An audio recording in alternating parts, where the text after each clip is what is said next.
Whenever you hear about something like flying rats, what do you think about? You think about those dirty little creatures that is crawling around in an old dirty house.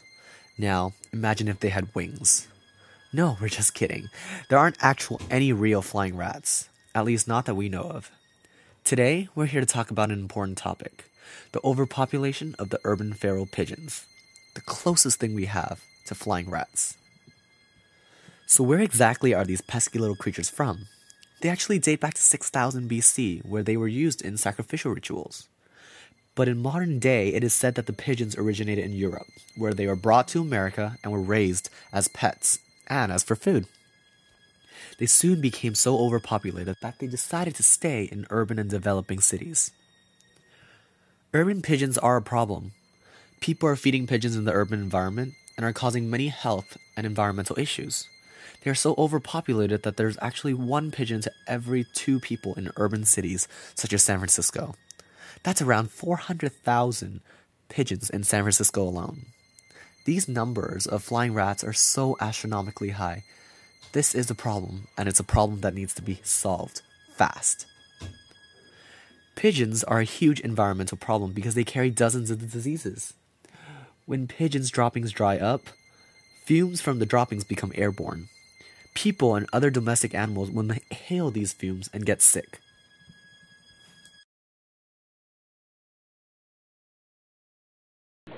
These diseases may affect the tongue, the oral cavity, lung, heart, and the brain. Pigeons also carry parasites like ticks, mites, fleas, and lice that are transmissible to humans, animals like dogs, cats, and also other birds. The issue is big on a global scale. San Francisco pigeon population is increasing to unmanageable proportion.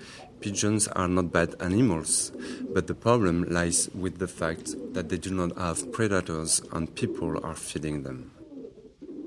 Most rural areas do not have a pigeon problem. Feral pigeons are mostly found in cities. New York City, Paris, London, Venice, and San Francisco, just to name a few, are now overwhelmed with the flying rats. First of all, as previously said, pigeon population is increasing to unmanageable proportions because they do not have predators like the peregrine falcons anymore. Humans use DDT as an insecticide which has endangered the peregrine falcon in combination with their natural habitats, being dramatically reduced. Secondly, pigeons' populations are unmanageable because people feed them. I see 3 main problems with overfeeding pigeons. One is that they lose their ability to scavenge and to survive by themselves. In many cases, they have lost their ability to live in the wild as they have become dependent on humans. 2 is that pigeons become aggressive and compete for food with native birds and are actually displacing populations of native birds. And third, urban pigeons breed up to 8 times a year instead of 2 or 3 times a year that pigeons breed in the rural context. Leopold spoke about the impact of changing the structure and composition of ecosystems and the far-ranging detriment that cannot be predicted considering our lack of knowledge about the mechanisms in play. We are in a similar but different situation compared to the wolves of Yellowstone. Here, the pigeons were introduced where they have no predators instead of the predators being removed.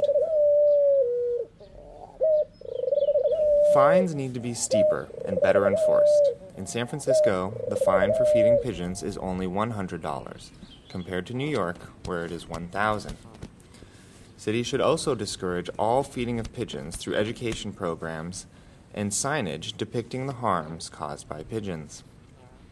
On an individual level, the easiest action is to not feed the pigeons and reduce food sources in the form of garbage. Installing pigeon spikes and using other repellent sources to discourage pigeons from staying in the city are also effective, but only on a very small scale. There will always be a ledge for them to roost on. Pigeons are certainly an issue in urban areas, and the solutions are simple.